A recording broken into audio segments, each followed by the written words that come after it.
Le jugement qui devait décider du sort de mon fils allait enfin être prononcé dans le dernier jour de février.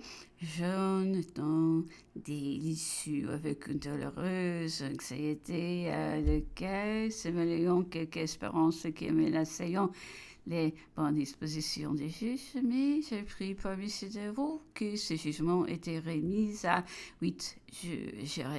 Serait tard me fit penser ce qui s'est vérifié depuis que le gouvernement, par le désir d'éloigner mes enfants, voulait exercer une influence sur la décision de mon affaire. Chapitre 15. Le lundi 5 mars, comme je revenais de la promenade livrée des tristes réflexions, Lord Kinnaird apparut à cheval à la portière de ma voiture et me dit « Savez-vous la grande nouvelle, madame? L'empereur Napoléon est débarqué à Cannes. » Je restais frappée de surprise. Il ajouta qu'il sortait de chez Monsieur le Duc d'Orléans, qui allait partir pour Lyon, où le comte de Troyes le précédait et que le cul était dans la plus vive agitation. À l'instant, ma pensée se porta sur mes enfants. Croyez-vous, lui dis-je, qu'il y ait à craindre pour eux? Je ne le pense pas, répondit-il, à moins qu'on ne voulu s'en assurer comme otage. Cette idée me fit frémir. Puis, lui, en sa qualité d'anglais, il me parut tellement redouter une émeute populaire en faveur de l'empereur contre les étrangers que je lui offris, ainsi qu'à toute sa famille, un refuge dans ma maison si cette émeute avait lieu, car pour moi, je savais bien n'avoir rien à redouter du peuple. En rentrant chez moi, mon premier soin fut d'envoyer le soir même mes enfants dans l'appartement d'une femme de mes amis qui était à la campagne avec des forces de monde donner de nouvelles à moins qu'ils ne fussent malades. Une fois tranquille de ce côté, je me sentis plus de force pour attendre l'événement qu'elle fit feu. Qu'il fut, c'était une des jours où je recevais habituellement plus de monde. J'avais prié quelques personnes, entre autres la comtesse de Laval, dame russe de naissance, amie du comte de Blacas. Juste un moment, décision. Pour savoir si je devais ou non fermer ma porte. Je ne pouvais rien sur les événements. Je n'avais rien caché. Je préférais me laisser voir pour éviter les fausses interprétations, la curiosité, l'empressement, l'inquiétude mèneront chez moi plus de monde qu'à l'ordinaire, mais j'ai l'air d'ignorer l'événement et, à mon exemple, personne n'en dit un mot. Cependant, dès le lendemain, les bruits circula dans Paris que mon salon avait retenti des félicitations, des couplets en honneur de l'empereur.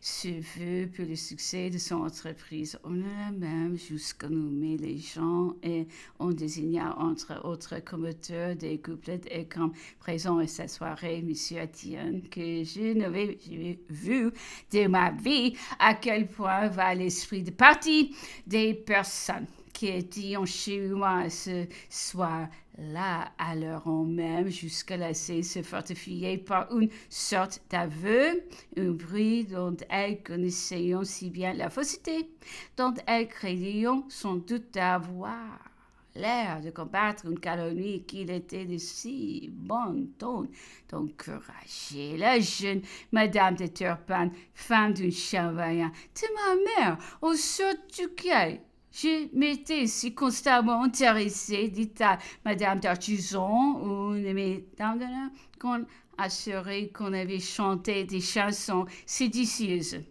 Mais lui dit, Madame d'Arjuson, est-ce que vous n'étiez pas à cette soirée?